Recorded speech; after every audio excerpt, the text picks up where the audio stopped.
前头已经看过了，这是我们的排练厅。说实话，我们的排练厅比一般的小剧场都要大。您坐。这个事情是这样子的呢，现在呢，我这个地方已经租出去了，晚上还有演出。您就是出再高的价钱，那我也不能随便毁约，是不是？您能做得了这剧院的主吗？那当然了，我是这的老板呀。冒昧的问你一句，您多大的剧团呀？剧团不大，20多人吧。哈哈，哎呀，这样的话，我有话可就直说了。我这个地方，可不是随便哪个小剧团能租得起的。那现在租给的美心剧团，好歹也是50、60人的大团，场场演出都是爆满的呀。那这样，我买。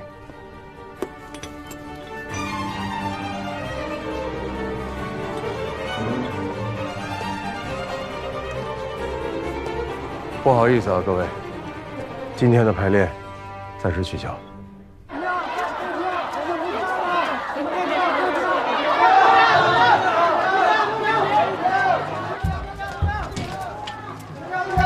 怎么回事啊？明天就要演出了，怎么这么多人退票啊？你们啊？干妈，怎么回事啊？看这儿。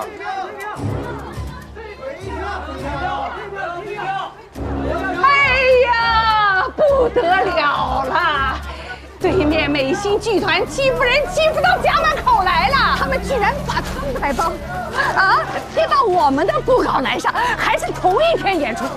这不是挑衅是什么呀？是什么呀？哎呀，大妈，莫慌，他们不是要演这个《仲夏夜之梦》吗？不好，这个剧本没有我选的《罗密欧与朱丽叶》好。你这个书呆子啊！谁现在还关心剧本好不好啊？人家剧院比我们大，场地比我们新，比我们豪华，人家观众当然愿意到他们那儿去了。俗气，书呆子！哎呀，我是王八蛋，王八蛋！你看吧，我不糊弄，一会儿你就喊不出声了。哎，这，进去吧你！谢小姐终于把你赶走，这下再也没人跟我抢角色了。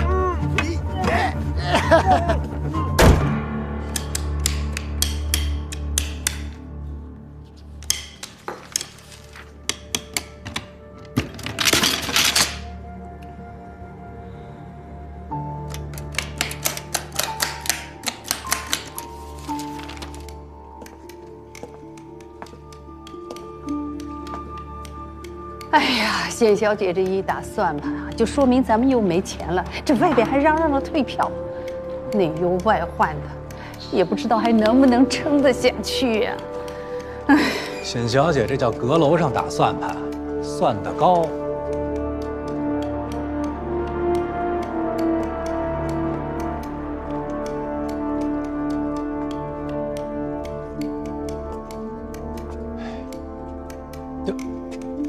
您也是来退票的？退票的人很多吗？赵波，顾先生，你是来找我们的冼小姐了吧？啊，冼小姐很忙吗？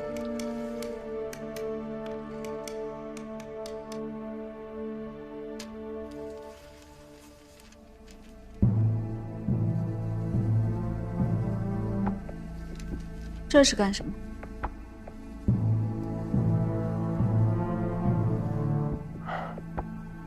冼小姐救过顾某的命，顾某说过，这份恩情一定会报。虽说知恩图报是天经地义，但是这里也太重了些吧？哎，冼小姐言重了。对于美心剧院想要抢长生剧团明晚演出的风头来讲，这一点都不重。当然了，搬不搬，还要随冼小姐的意。但是这剧院，顾某已经买了。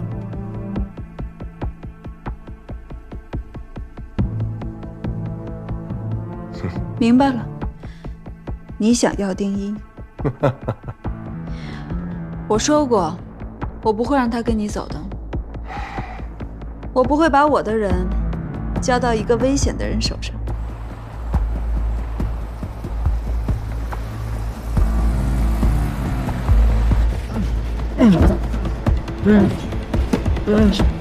我与显小姐素未相识，显小姐却将剧团里唯一一包黄案用在了顾某身上。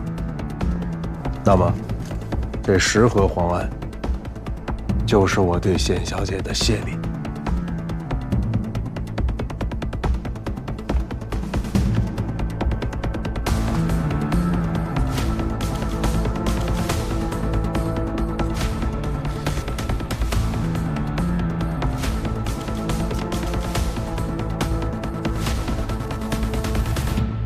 好大的手笔啊！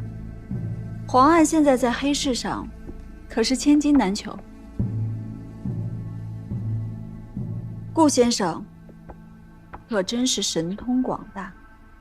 显小姐对黑市的行情看来是了如指掌啊。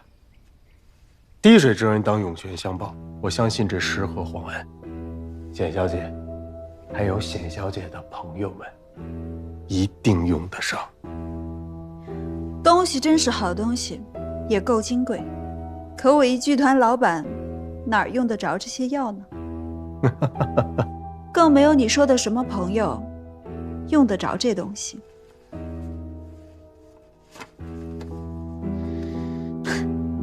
我只是没想到，咱们真是小瞧这臭小子了，这么有分量。显小姐又误会顾某了。黄案还有地契，仅仅是顾某个人对于显小姐的谢礼而已。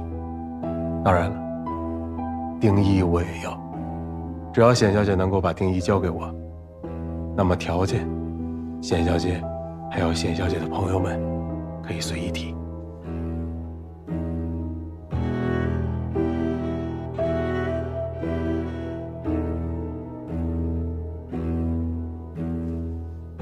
只可惜，我不是地主，他也不是我们家的长工，我做不了他的主。说到底，这是你跟丁一之间自己的事儿，你直接跟他说吧。好，那么从今天起，只要丁一出了显小姐朝生剧团的大门，接下来就是我和他之间的事情了。也请显小姐不要食言。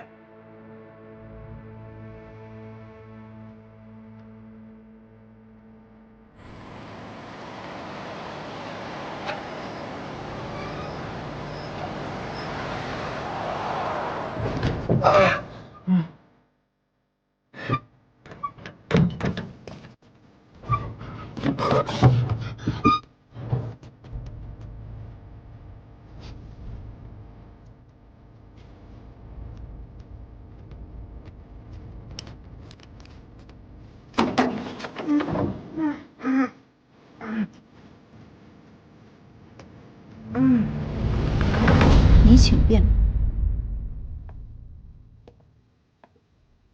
等等，还有什么事情吗？顾先生，哎，这送都送了，哪有往回拿的道理？留着吧。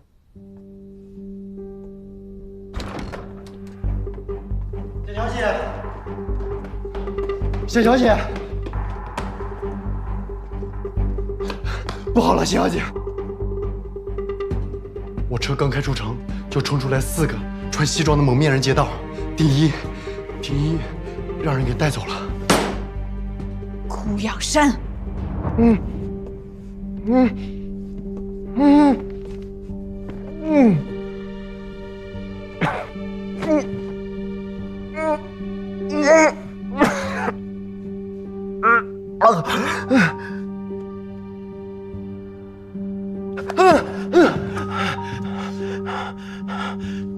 看到这些灯光亲切吗？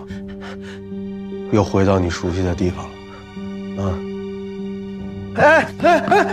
别过来，别过来，别过来！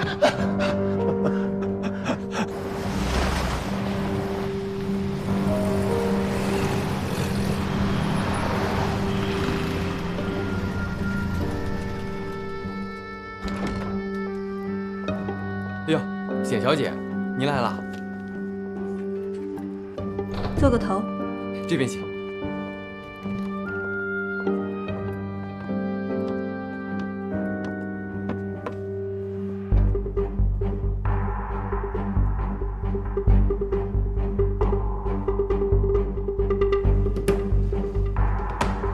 小姐，赶时间吗？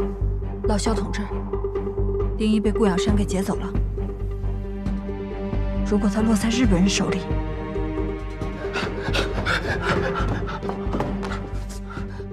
撤吧你！你别过来，转过去，转过去，解绳子。对面就是朝圣剧团。那啥也看不见啊。这个顾养山是重庆卫戍区的副司令顾正则的儿子，刚刚从国外回来，为军统的上海站服务。他绑架丁一，应该是为了让丁一继续扮演李约瑟，为破译目前日本人主导苏北战场那道神秘的密码，找到突破口。可是对丁一来说，这样的行动太危险了。想必你也知道我的用意了。我再给你最后一次讨价还价的机会，说吧，想要多少钱？1根，2根。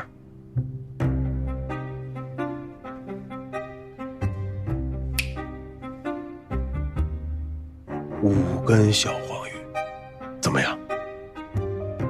根儿。丁一只是一个演员，他对情报工作根本没有一点经验。我们不能让一个无辜的人卷到这么危险的事情里边来。顾养山太异想天开了。我有个办法，我去找威廉董事。怎么样？这样，我再给你加1枚，10根。之前让你负责对英情报工作，你做得很出色。威廉董事就要卸任了，可以说，你的工作已经圆满完成。我答应过你，这里的工作一结束，我就会送你去延安。这套密码既然这么重要，那我留下，策应丁一。这样，目前的突发情况，我要先向组织汇报，有点耐心，等我消息。我实在不放心军统做事，苏北军民和丁一都应该活下去。不，我10根也不干，钱给的越多，死的越快。我怕我有命挣没命花，我不干。我选这么个地方，看来他还是不太信任这个小替身啊。盘算着万一他识破未除，也没有机会供出咱们的据点啊。谁说你一定会死？再说10根小黄鱼，是很多人都不敢想的天价。光是细节上严谨有什么用啊？就算蒋委员长来了，我也不干。哼，真是个异想天开的大公子。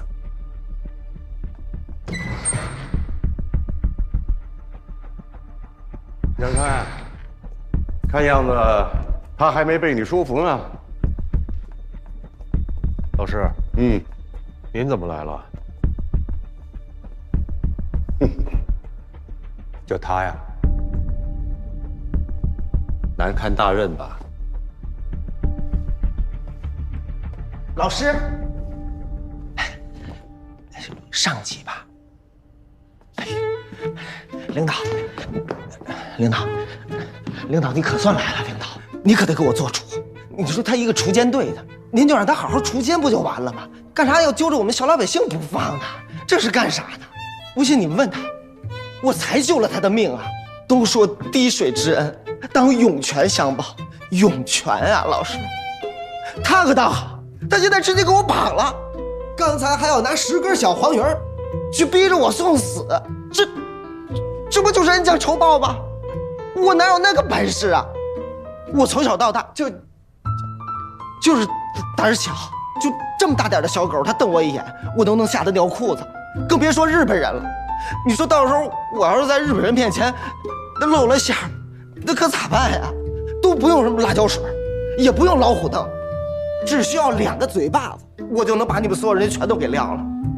所以说，我真的就是个废物，我啥也干不了。麻烦你们能不能把我当个屁给放了呀？我们家就我一根独苗，我娘还在老家等着我回去给她养老呢。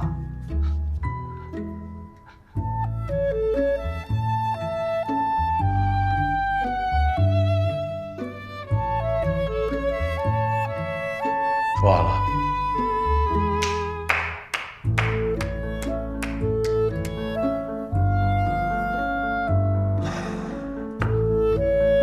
20根啊！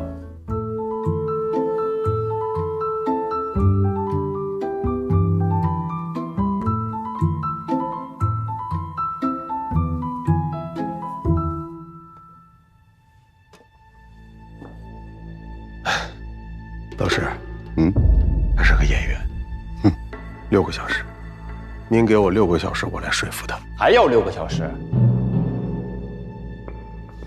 苏北战场分秒必争，你还想要多少条人命来给你填？给你16个小时，你都破不出来。既然破不出来的话，为什么不让我试试？如果从大街上找来一个小混混就能完成任务的话，那党国花大价钱来培养我们这一群情报专员，就纯属浪费。那现在呢？破出来了吗？有办法吗？好，如果他能完成任务，我罗汉任你驱使，鞍前马后，绝无怨言。行，这是你说的，我记住了。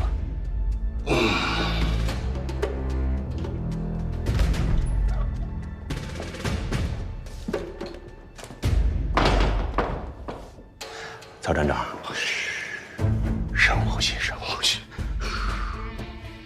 李约瑟的密码，即使是咱们恢复了大攻略的电台搜集情报，短时间内你有几成把握把它破译了？不足1成。如果破译不出来呢？苏北战场节节失利，你觉得上面会不会问责下来啊？这就对了。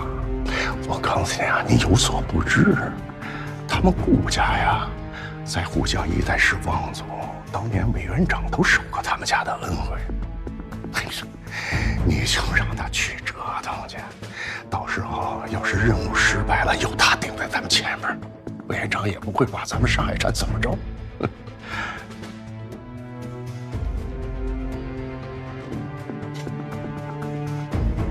你就是这样当站长？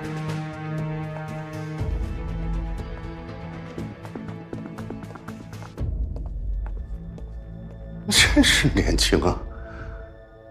到我这岁数你就知道了，在官场上做人比做事儿重要。是。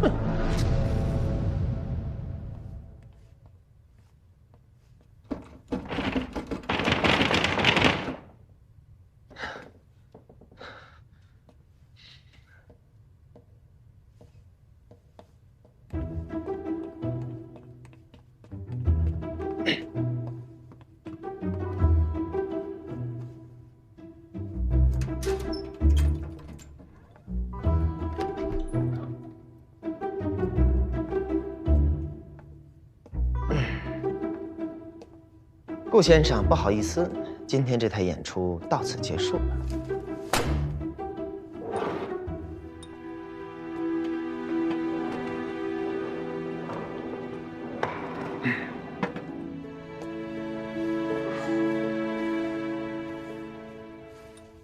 哎，别整那没有用的。我告诉你，劝我也没用。你也甭给我来那个恩威并施的那一套，在我这儿不好使。知道吧？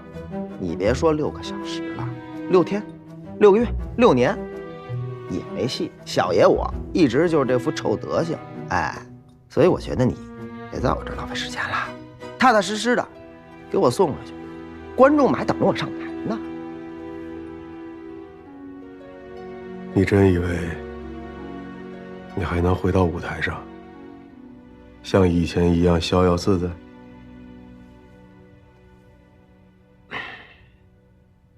听说你是东北人，9·18事变之后来的上海。对呀，咋了？我娘九死一生，才带我一块逃出来的。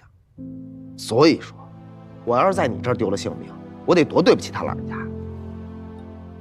9·18事变之后，你能从东北逃到上海，但是现在东北、华北已经沦陷，华中一带陷入苦战，上海已陷入泥潭，租界已经成为孤岛了。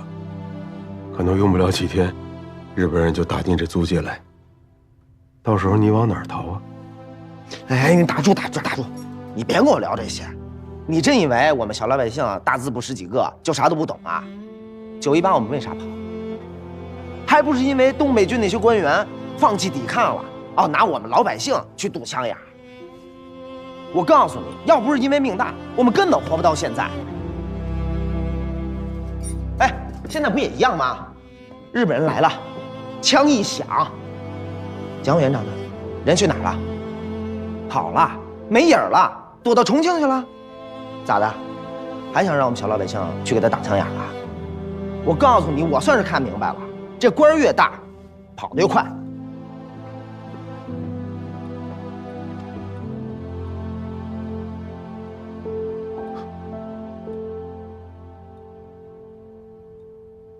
你说的没错，但如果每个人都这么想的话，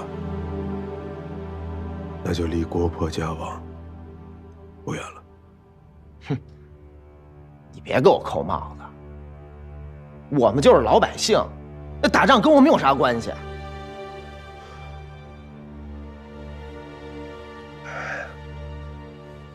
当年八国联军入侵北京，18000人的联军，不费吹灰之力，攻下了有10数万守军的北京城。除了当局者不作为软弱无能之外，还因为有人给他们引了路，打开了城门。日本人现在入侵南京，杀我同胞30万人，已经打到家门口了，而你却还想当那个领头开城门的人。我咋领头了？我啥时候开门了？你别血口喷人啊！你替李约瑟教会了日本人，就是替他们打开了城门。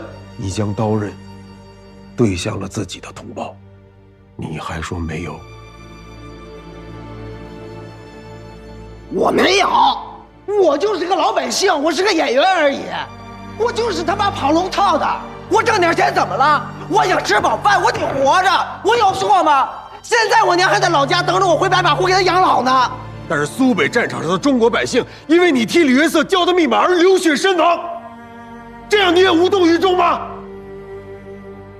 你清高，你厉害，你多厉害啊！像你们这种出身的人，衣食无忧，当然可以忧国忧民了。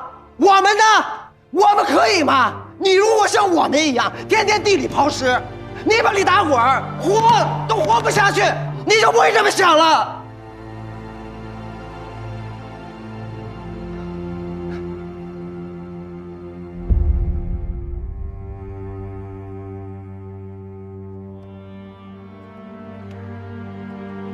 丁一，你说的没错，我就是你口中衣食无忧、锦衣玉食的人。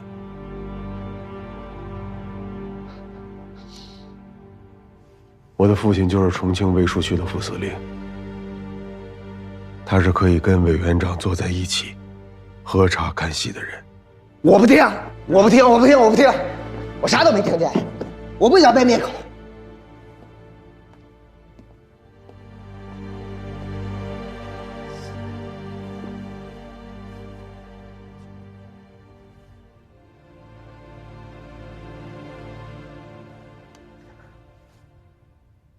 我想和你说的是，我们的确没办法选择自己的出身，但是我们可以决定我们要做什么样的事情。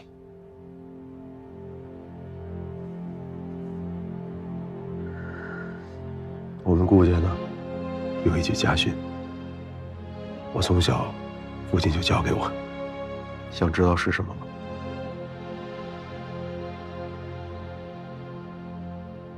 精忠报国。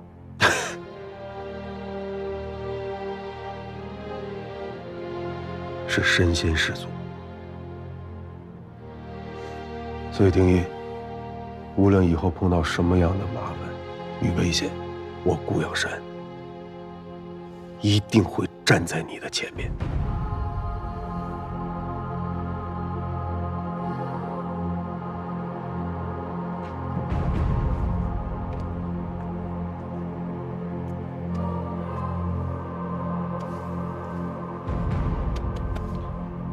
先看看吧，回头再做决定。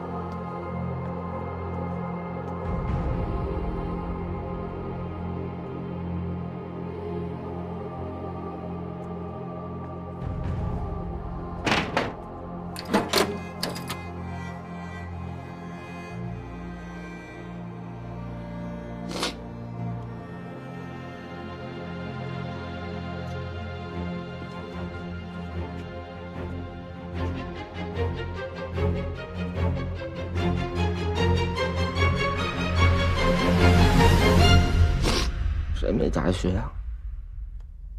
老子也要家训。36计，走为上。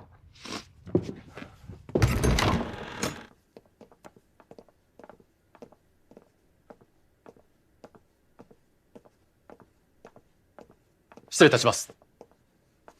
あ、どうだった？調査の結果が出ました。USU の助手、チャーリー・グー。イギリスパスポートを保持しており、2日前に入国したばかりです。こちらがその入国記録です。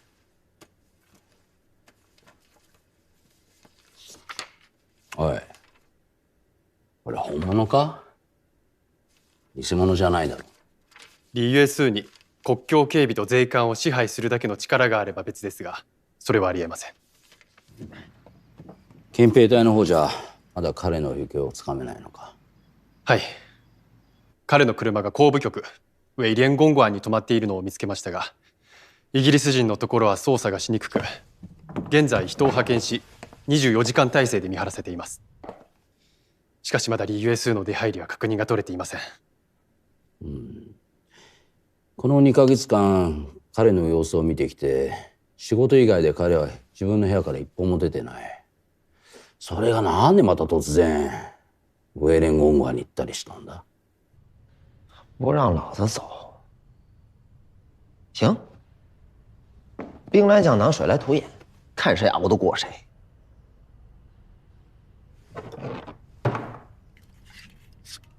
好了，先把你的酒给干。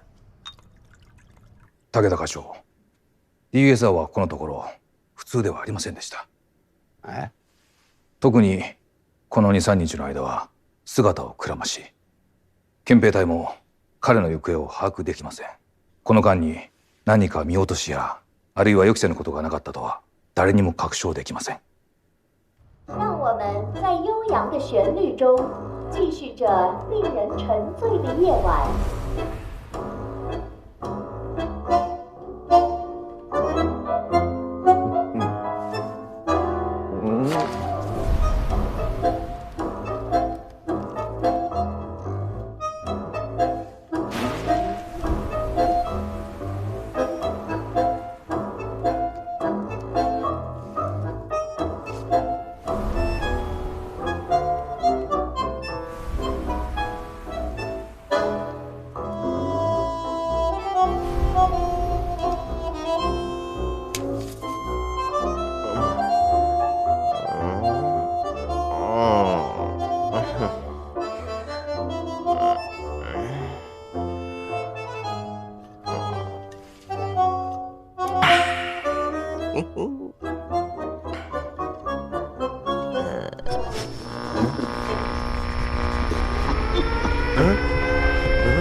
日日军在苏北、皖北的攻势猛烈。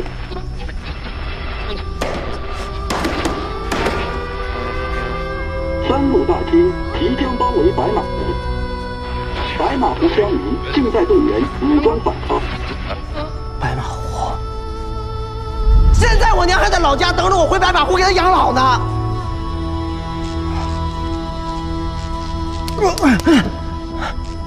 白马湖，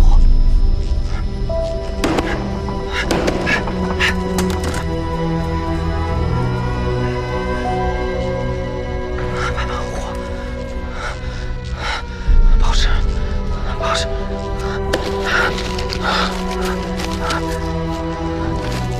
重新打轰炸。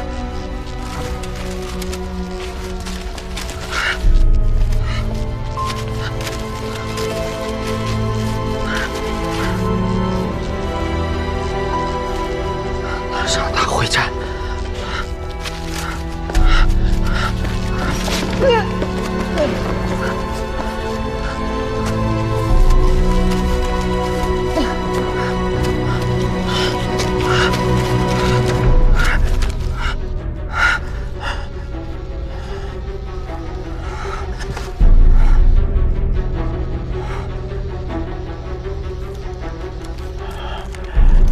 我们就是老百姓，那打仗跟我们有啥关系？你替李约瑟教会了日本人，就是替他们打开了城门。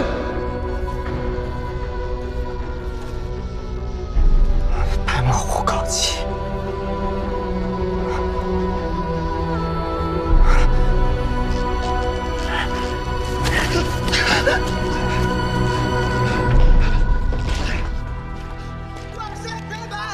白马湖高起，不能让日本人过去。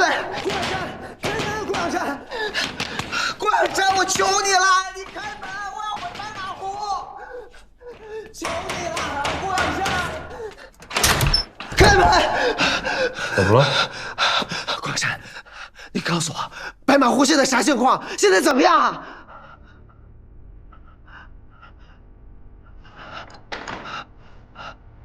以现在的形势，白马湖撑不过72小时。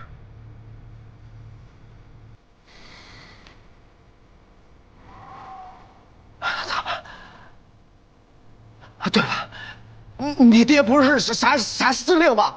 你赶快让他派兵去保护白马湖，去保护我娘啊！啊！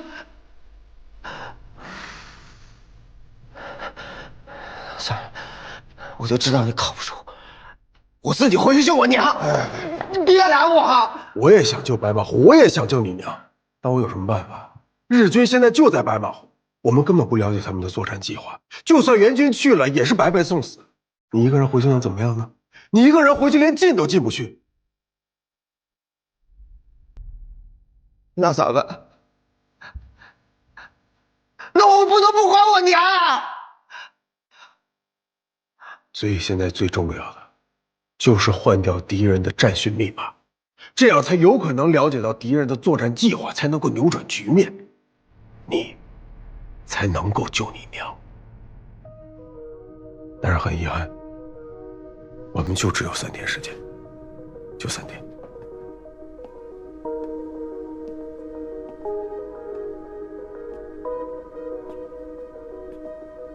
所以这就是你找我的原因。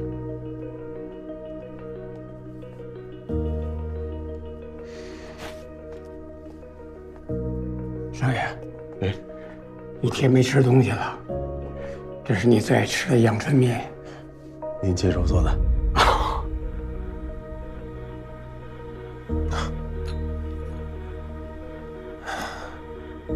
爷爷，如果你执意要走，我也不拦你。但是走之前，把这碗面吃了，路上别饿着肚子。尝尝吧，顾叔做的阳春面和别人做的不一样。来，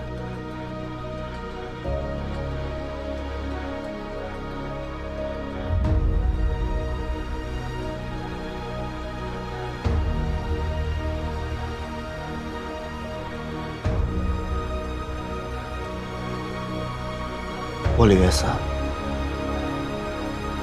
从来不吃这种东西。吕约瑟善意，武田也是围棋高手。我代替吕约瑟第一次去见武田之前，吕约瑟曾经教了我快1个月的围棋，加上我之前常和人赌棋的底子，才堪堪和武田下个平手。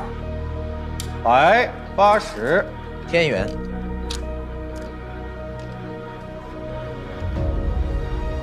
白23冲，13断。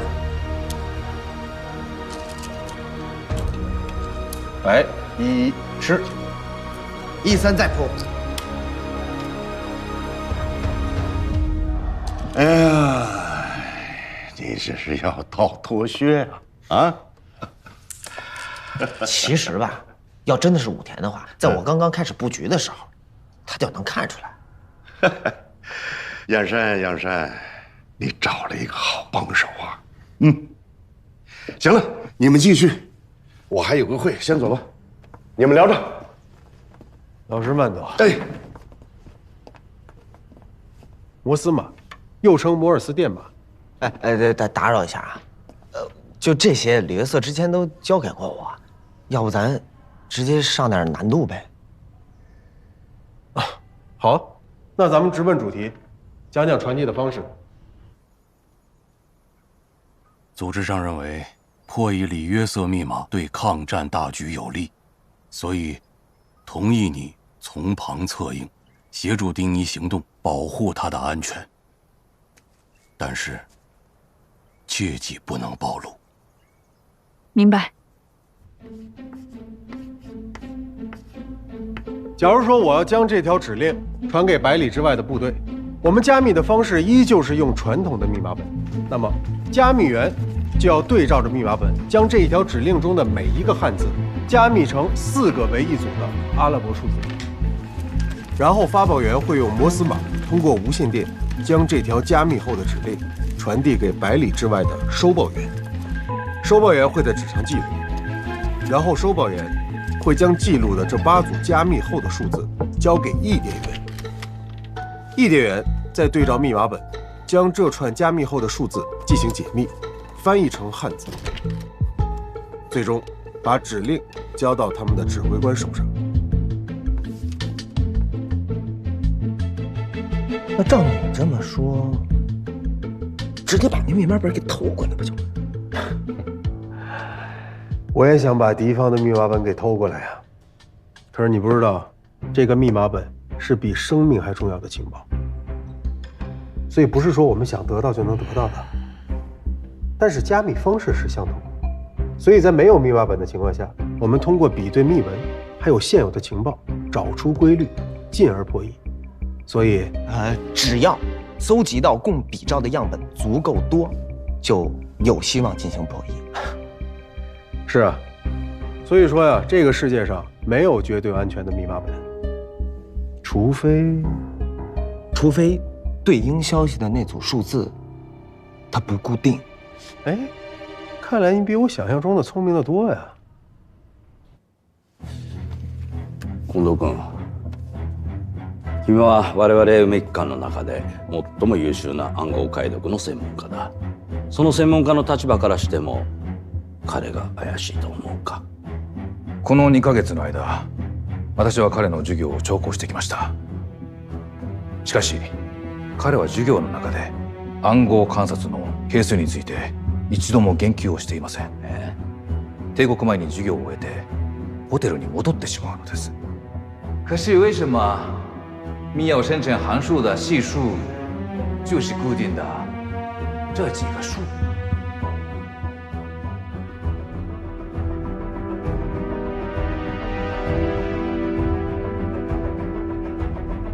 你的问题未免也太多了。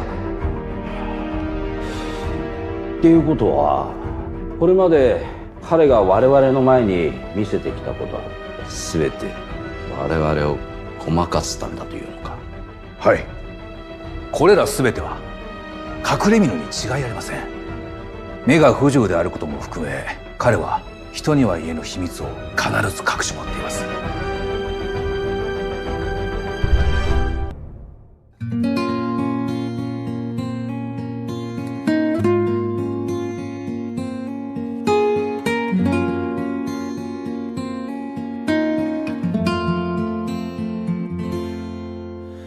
火一直独舞，破碎的蜡拖着温度，红透过眼眶，摇曳那微弱的一盏无助。花捧起朝露，皲裂的身躯化成迷途。等天边日出，第一缕光辉替我起舞。家隔着迷雾，没有方向，也没有退路。在眼下痛苦，假的戏真的人说不清楚。风去往何处，摇晃着谁的床，低声的诉。心沙沙作响，或是你，或是我在感伤。他在守望茫茫原野上，泪水拂过已皲裂的伤。他在守望阴影里流浪，夜色落幕，回首已是天亮。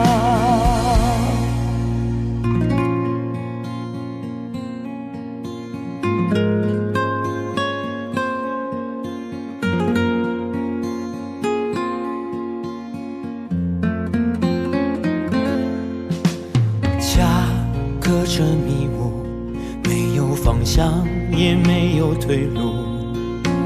在眼下痛苦，假的戏真的人说不清楚。